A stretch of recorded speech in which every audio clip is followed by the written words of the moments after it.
Eu sou o professor Osmar Paulino e esta é mais uma aula de Geografia.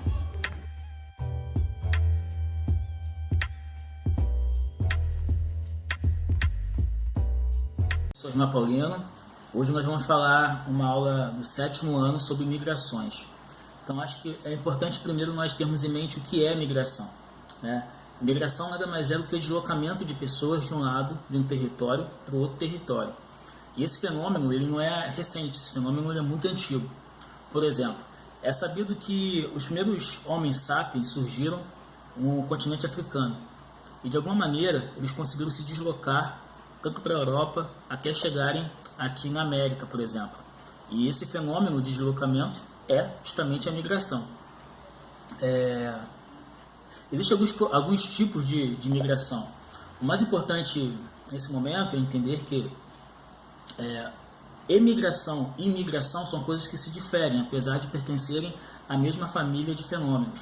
Por exemplo, quando uma pessoa se desloca dentro de um mesmo território, como dentro de um mesmo país, por exemplo, a gente está falando aí de imigração. Se você quiser fixar isso em mente, é só você imaginar que o prefixo in, né, de imigração, ele denota algo que está interno, né, vem de interno. E o prefixo e, né, de externo, significa emigração, ou seja, são as pessoas que imigram ou que migram para fora de seus territórios. Então, existe uma diferença, e lá na página 225, está explicitada essa diferença entre imigração e emigração. E aí existem alguns tipos principais de migrações, né, que são a migração pendular, que é aquela migração em um curto espaço de tempo em que a pessoa vai fazer alguma coisa em um território e volta. O exemplo disso são as cidades dormitórias do Rio de Janeiro, como a Baixada Fluminense, Duque de Caxias, Nova Iguaçu. São regiões onde as pessoas trabalham fora da cidade. Então as pessoas acordam cedo, pegam um ônibus, o trem, transporte público ou privado, vão até o seu local de trabalho e retornam. Quando a gente fala de migração pendular, a gente tem que ter em mente pendular, bem do pêndulo, né? Que é aquela ferramentazinha que fica no relógio, né? Que fica aquele relógio antigo, ela fica assim, ó. Então esse movimento aqui é um movimento pendular, e aí dá uma ideia da pessoa que vai para o trabalho e volta à noite. E geralmente essas cidades são chamadas cidades onde essas pessoas moram, são chamadas de cidades dormitórias, porque as pessoas só ficam lá para dormir, elas não ficam lá durante o dia para viver o cotidiano da cidade. E essas cidades geralmente estão nas periferias dos grandes estados e tudo mais. Outro tipo de imigração é a migração sazonal ou transumância. Essa migração é uma migração que se dá de forma temporária. Por exemplo, quando você vai fazer uma faculdade ou você vai fazer algum curso fora do seu estado, você vai para o estado que você vai fazer o curso, mas você fica ali por um tempo determinado de 6 meses, por exemplo, ou há 1 ano. Você vai fazer intercâmbio em outro país, ou você vai trabalhar em outra região, né, sempre por tempo determinado. Então, o nome desse tipo de migração é migração sazonal. E existe um terceiro e último tipo de migração, que é a migração, que é o êxodo rural, né, ou migração campo-cidade. Essa migração aconteceu muito no Brasil, nos meados da década de 1940, quando começaram a surgir as primeiras cidades, né? O fenômeno da urbanização começou a ser mais pungente no país, né, no Brasil. Então a geografia começou a chamar esse movimento de massas que saía da área rural, da zona rural, para a cidade de êxodo rural. E para vocês talvez fixarem na mente, só vocês lembrarem do livro de Êxodo da Bíblia, né? Êxodo significa saída, né, em hebraico. Então, para vocês fixarem aí, pensem que o livro de Êxodo na Bíblia conta justamente a saída do povo hebreu do Egito para a cidade prometida. Então, é esse nome que deram para esse tipo de migração. E aí, falar um pouquinho com vocês sobre fuga de cérebro. O que é isso, né? Por que as pessoas migram? Que fenômeno é esse de fuga de cérebro? Que tipo de migração é essa?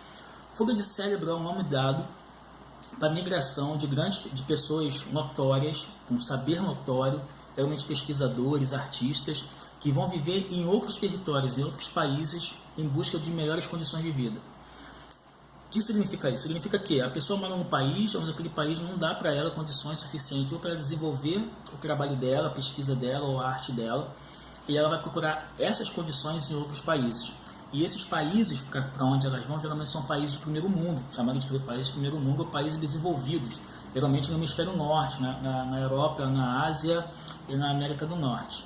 E esses países recebem essas pessoas muito bem, dão para elas a cidadania desses países, dão para elas uma série de coisas. Geralmente elas saem dos seus países para esses outros países com um trabalho determinado, com algum projeto já certo. Então o nome que se dá para isso é fuga de cérebro. No Brasil isso ocorre muito, muito. Eu, por exemplo, tenho alguns amigos que já saíram do país para ir para outros países porque realmente não conseguiram condições necessárias para trabalhar aqui. E decidiram ir para outros países. Então, isso acontece geralmente em países das periferias do mundo, como, por exemplo, no Brasil, na Índia, acontece muito isso na Índia, por exemplo, na China, acontece muito isso na China. Então, a gente ouve falar que Harvard é uma universidade que consegue ter várias pessoas de vários países do mundo, porque Harvard faz isso, ela busca os melhores cérebros do mundo, ela fica realmente olhando e pesquisando para trazer essas pessoas para estudar em Harvard. E aí, por que as pessoas migram? Existem vários tipos de migrações, como nós já vimos, mas existe um tipo de migração que é especificamente uma migração forçada, que é no caso do refugiado. Né? O refugiado ele só migra porque existe um problema muito sério no seu país, geralmente problema de guerra, ou problema ambiental.